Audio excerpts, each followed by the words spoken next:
ខ្ញុំមានមិត្តភ័ក្តិមានទីប្រឹក្សាអ្នករកស៊ីសហការគ្នាដែលគេមិនប្រាប់រឿងអាកម្មាំងនៃការខ្លាចជាអ្នកមានទេតែព័ត៌មានវាសំខាន់ណាស់ខ្ញុំគិតថាអ្នកគួរតែដឹង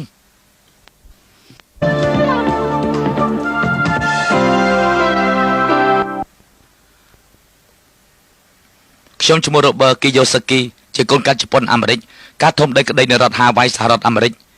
ម៉ាក់ខ្ញុំជាគ្រូពេទ្យប៉ារបស់ខ្ញុំជាបណ្ឌិតផ្នែកអប់រំហើយគាត់ជានាយកគ្រប់គ្រងផ្នែកអប់រំក្នុងរដ្ឋ Hawaii តែធ្វើឲ្យខ្ញុំខុសចិត្តណាស់ពួកគាត់បានរៀបចំអាពាហ៍ពិពាហ៍ដ៏អស្ចារ្យតែពួកគាត់បែកជាបែកគ្នាព្រោះតែរឿងលុយកាក់ក្នុងឆ្នាំ1970នៅអាយុ50ឆ្នាំឪពុកខ្ញុំត្រូវបានគេបញ្ឈប់ពីការងារគាត់មិនអាចងើបវិញបានឡើយខ្ញុំបានស្បត់ចំពោះជីវិតរបស់ខ្ញុំគឺឲ្យខុសពីគាត់អាកម្មាំងទី1សារៈសំខាន់នៃភាពវៃឆ្លាតខាងហិរញ្ញវត្ថុសាលាបច្ចុប្បន្ននេះយើងផ្ដោតការសិក្សាលើ SAT ការធ្វើតេស្តពីកម្រិតយល់ដឹងគឺជាអ្វីដែលយើងត្រូវស្វែងយល់ថាតើអ្នកបកកែសរសេរយ៉ាងណាអានបកកែយ៉ាងណាគឺជាជំនាញសំខាន់វាអាស្រ័យលោកអ្នកធ្វើល្អយ៉ាងណាផ្នែក SAT បន្ទាប់មកលោកអ្នកត្រូវសាកល្បងជំនាញផ្ទាល់ដូចជាលោកអ្នកធ្វើជាគ្រូពេទ្យមេធាវីប្រធានអគ្គិភ័យលេខាធិការឬក៏អ្វីក៏ដោយដែលជាការវឹកវើអាជីពប៉ុន្តែអ្វីដែលខ្ញុំហៅថាសាលាមិនបានបរៀននោះគឺភាពវៃឆ្លាតខាងហិរញ្ញវត្ថុយើងមិនបានពិភាក្សាពីប្រធានបទប្រាក់នេះនៅតាមសាលាទេគឺសាលាគ្រាន់តែបណ្ដុះបណ្ដាលយើងឲ្យក្លាយជានិយោជកដ៏ល្អមួយរូបប៉ុណ្ណោះមិនមែនជាអ្នកវិនិយោគទុនដល់ប្រកែវៃឆ្លាតខាងហិរញ្ញវត្ថុទេតើអ្វីទៅជាភាពវៃឆ្លាតខាងហិរញ្ញវត្ថុនេះបើយើងប្រគល់ប្រាក់$10000ឲ្យទៅមនុស្ស100នាក់យើងឃើញថាមួយឆ្នាំក្រោយមក 80% នៃពួកគេគ្មានសល់អ្វីនោះទេ 16% ដែលត្រូវបានគេឲ្យប្រាក់$10000ដូចគ្នាគឺបាន$10050ដែល$50បានពីការប្រាក់ដែលដាក់ក្នុងធនាគារ 4% ទៀតក្នុងការប្រគល់ប្រាក់$10000ដូចគ្នាគេចេះយកទៅប្រើលើការវិនិយោគអចលនវត្ថុឬក៏វិនិយោគផ្សេងទៀតគេបានដល់ទៅ$20000ឬក៏$1លានឬក៏ច្រើនជាងនេះទើបខ្ញុំហៅថាអ្នកវៃឆ្លាតខាងហិរញ្ញវត្ថុដូច្នេះនៅសាលាយើងរៀនអានរឿងនេះតែយើងមិនបានរៀនពីចំណេះដឹងហិរញ្ញវត្ថុភាពវៃឆ្លាតខាងហិរញ្ញវត្ថុនៅសាលានោះទេខ្ញុំបង្កើតក្រុមហ៊ុនមួយមានឈ្មោះថា gobal នៅឆ្នាំ1979មានមនុស្ស2នាក់គេក្លាយជាអ្នកមានហើយតែពួកគេមានលុយខ្ទង់$1600លានខ្ញុំបានបញ្ចប់ការសិក្សាផ្នែកហិរញ្ញវត្ថុនៅសាកលវិទ្យាល័យតិចសាសប្រហែលជា8ឬក៏10ឆ្នាំក្រោយមកខ្ញុំក្លាយជាអ្នកឯកទេសហិរញ្ញវត្ថុក្រុមហ៊ុនធ្លាប់ហៅខ្ញុំទៅសួរខ្ញុំថាសូមឲ្យខ្ញុំនឹងជួយរៀបចំដោះស្រាយបញ្ហារបស់ពួកគេមានរឿងអកុសលមួយខណៈពេលដែលខ្ញុំជាអ្នកឯកទេសហិរញ្ញវត្ថុឃើញមានបញ្ហាខ្លះកើតឡើងក្នុងក្រុមហ៊ុនដែលទាមទារឲ្យត្រូវកាត់បន្ថយបុគ្គលិកហើយដូច្នេះហើយកាលពី3ឆ្នាំមុនខ្ញុំបានបញ្ឈប់បុគ្គលិកប្រហែលជា200នាក់មនុស្សដែលខ្ញុំបានស្គាល់ភាគច្រើនមិនបានយល់ដឹងពីរបៀបរកប្រាក់តាមក្បួនវៃឆ្លាតខាងហិរញ្ញវត្ថុទេហើយដូច្នេះហើយទើបពួកគេចំណាយពេលវេលានិងស្វែងយល់ពីរបៀបយកប្រាក់បង្កើតប្រាក់ដែលនេះហើយជានៃរបស់ចរន្តសាច់ប្រាក់ដែលចង់និយាយពីការរៀបក្បួនច្បាប់និងពីរបៀបយកប្រាក់បង្កើតប្រាក់វាគឺជារឿងអស្ចារ្យមួយអំពីល្បែងរកលុយនេះដែលត្រូវបានគេបង្រៀនហើយរឿងមួយដែលសំខាន់ចំពោះខ្ញុំនោះគឺកូនខ្ញុំគេចេះលេងល្បែងប្រាក់រកប្រាក់ដូច្នេះគេមិនអាចធ្វើឲ្យនរណាម្នាក់បញ្ឈប់គេចេញពីការងារដែលខ្ញុំបានធ្វើនោះទេគឺគ្មានទេពេលដែលខ្ញុំរៀនជំនាញគណនេយ្យក្នុងសាលាវាគឺជាមេរៀនដ៏គួរឲ្យធុញទ្រាន់មួយដែលខ្ញុំធ្លាប់រៀនដូច្នេះខ្ញុំបានបង្កើតប្រព័ន្ធមួយនេះដែលងាយឲ្យយល់សម្រាប់ខ្ញុំនេះគឺជាទម្រង់មេរៀននៃភាពវៃឆ្លាតខាងហិរញ្ញវត្ថុ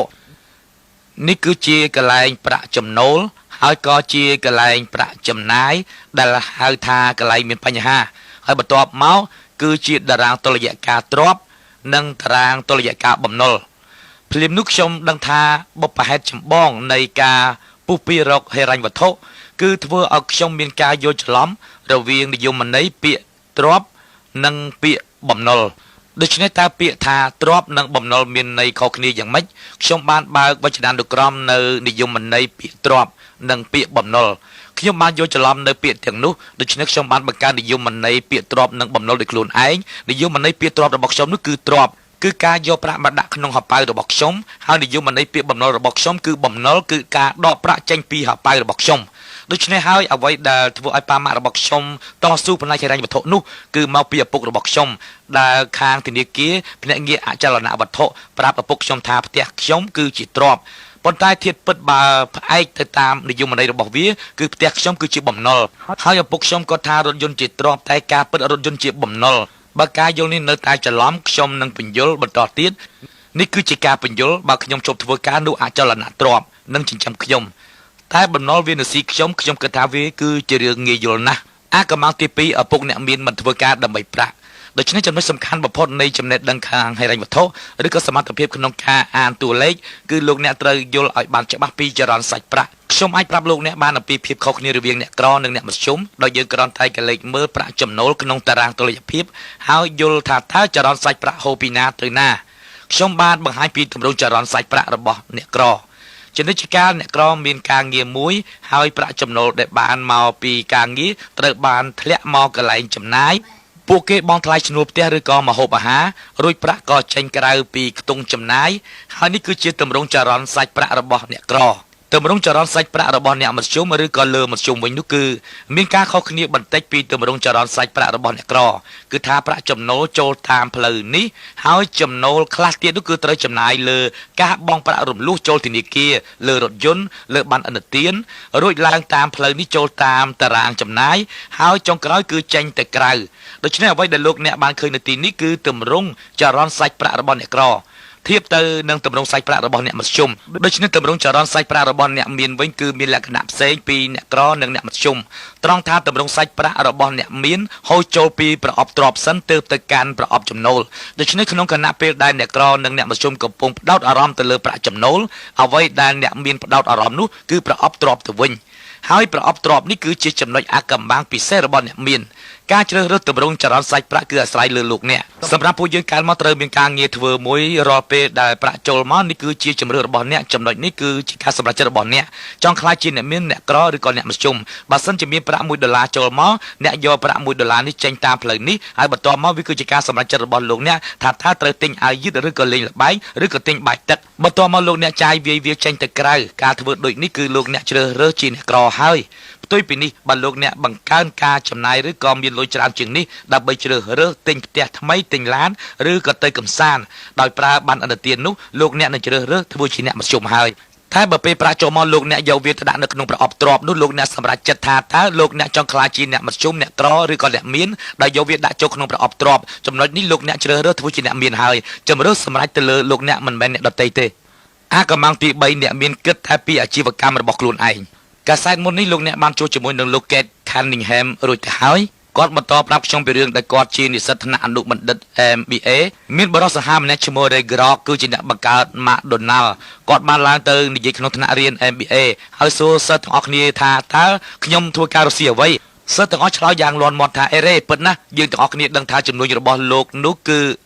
Hamburger ហើយគាត់និយាយថាទេជំនួយរបស់ខ្ញុំគឺមិនមែន Hamburger ទេជំនួយរបស់ខ្ញុំគឺអចលនវត្ថុអ្វីដែលលោករ៉េកំពុងនិយាយនោះគឺថាជំនួយរបស់គាត់មិនមែនលក់ hamburger ទេតែនៅត្រង់នេះជំនួយរបស់គាត់គឺអចលនវត្ថុ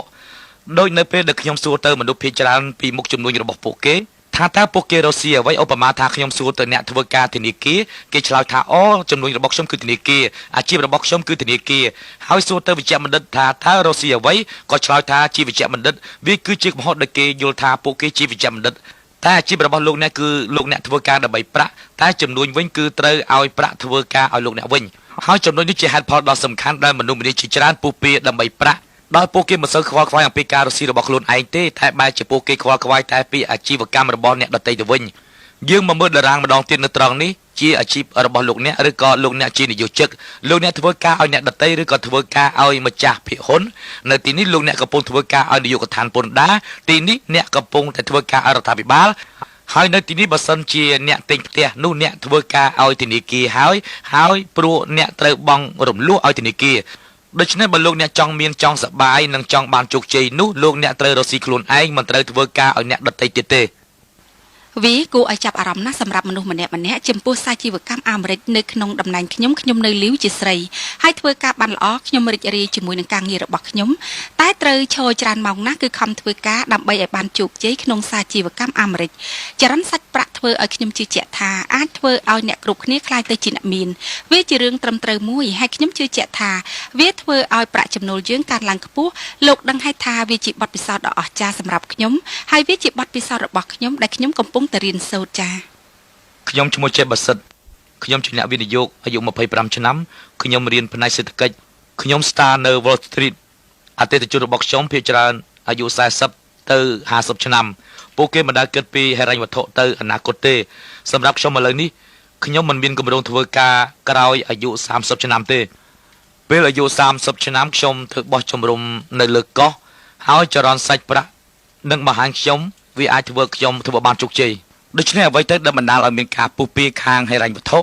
មនុស្សភាគច្រើនគេជឿទៅលើការខិតខំប្រឹងប្រែងធ្វើការអ្វីដែលពួកគេផ្ដោតលើការងារប្តីឬប្រពន្ធទៅធ្វើការងារទាំងពីរនាក់អាចហៅថាមានការងារធ្វើពីរនាក់ដើម្បីបង្កើនប្រាក់ចំណូលដូច្នេះបើប្រាក់ចំណូលកើនឡើងគេជឿថាគេខំប្រឹងប្រែងធ្វើការបញ្ហាខ្ទង់ប្រាក់ចំណូលពីការខិតខំធ្វើការគឺថាបើប្រាក់ចំណូលកើនឡើងការបងពុនកើនឡើងលោកអ្នកចំណាយកើនឡើងព្រោះជីវភាពកើនតម្រូវការកើនដូច្នេះបើលោកអ្នកត្រូវការទិញផ្ទះដីធ្លីឡានថ្មីទូកថ្មីព្រោះធនាគារបានប្រាប់លោកអ្នកថាវាទាំងអស់នោះគឺជាទ្រព្យហើយដូច្នេះហើយវាត្រូវឡើងត្រង់នេះហើយលោកអ្នកខិតខំធ្វើការចំណាយរបស់លោកអ្នកកើនឡើងបំណុលកើនឡើងភ្លាមនោះលោកអ្នកនឹងគ្មានសល់អ្វីនោះទេអ្វីដែលកើតឡើងបន្ទាប់មកនោះគឺលោកអ្នកបាត់បង់ប្រាក់ចំណូលថាត្រង់នេះខ្ទង់ចំណាយត្រូវចេញទៅបាត់ទេចម្លើយគឺទេហើយត្រង់នេះខ្ទង់បំណុលចេញទៅបាត់ទេចម្លើយគឺទេហើយនេះហើយទើបយើងហៅថាហិរញ្ញវត្ថុអស្ថិរភាពឬក៏ការពុះពីហិរញ្ញវត្ថុ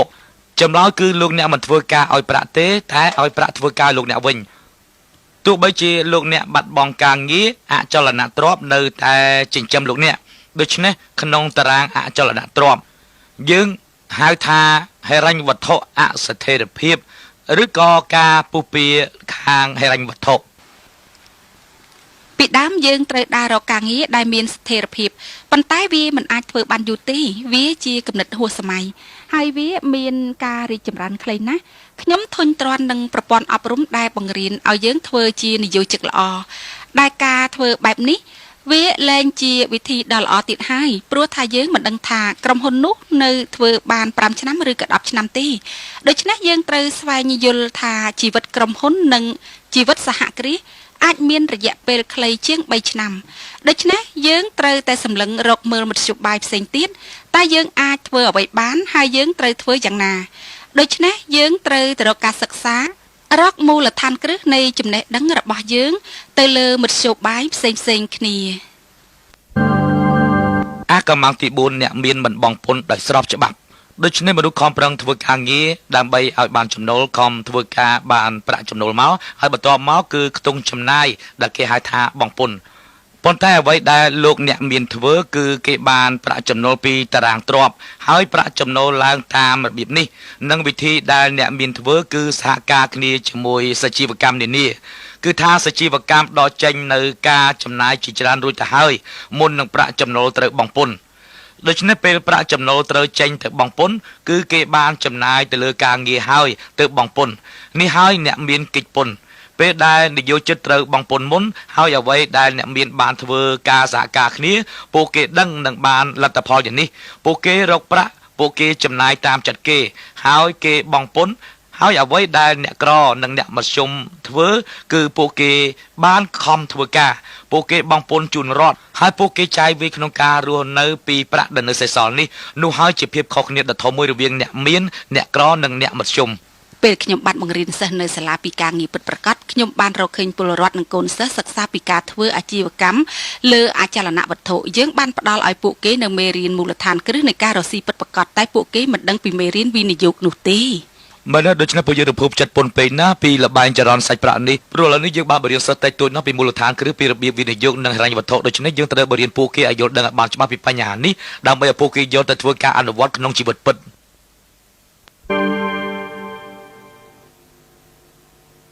So one of the secrets of the rich is how they print money. One example is, let's say they buy a house in foreclosure through their attorney's office. They pay $30,000 for it.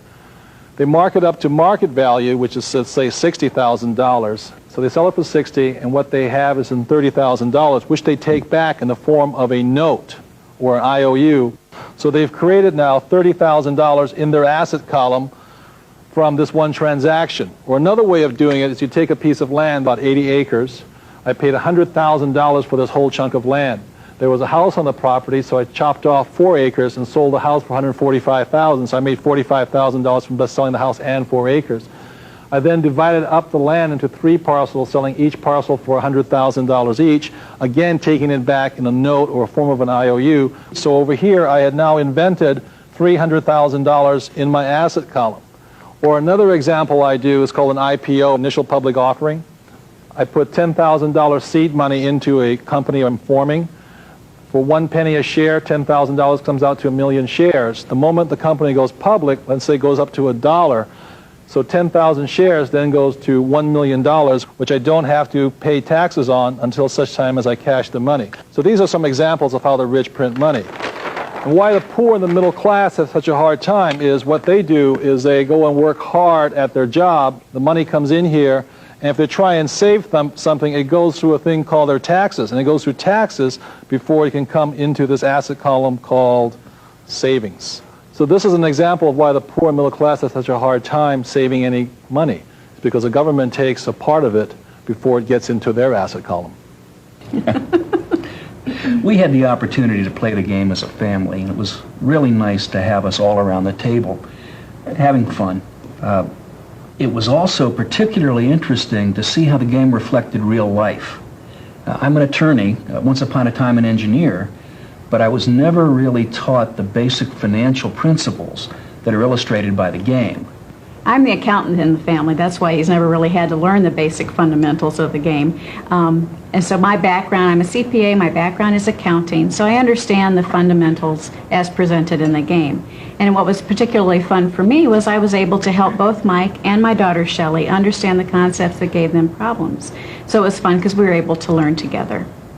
I'm a college student. In school you really don't learn much about money and financing, and I was surprised how much I really enjoyed this game. I learned a lot about investing money and financing, and I really enjoyed it. It was a lot of fun. So a couple of years ago I wrote a book called If You Want to Be Rich and Happy, Don't Go to School. It was an international bestseller. And many people think I'm anti-education. Nothing could be further from the truth. As I said, my profession is education. I'm a teacher. I love learning. And so I think scholastic aptitude, which you go to school for, is important, as well as professional aptitude, ability to be an attorney, a lawyer, a doctor, or a secretary. Very important skills. But also, in this world of great change, financial intelligence is excruciatingly important right now. But this is the reason I created the game Cash Flow. But please remember, it's just the fundamentals, the beginning, the foundation. There's a lot more to learn. But always remember this also. No matter which way the economy goes, ultimately, whether you're poor, rich, or middle class, the choice is up to you. One of the foundations of learning is repetition. So please remember this. The more you play this game, the richer you will become.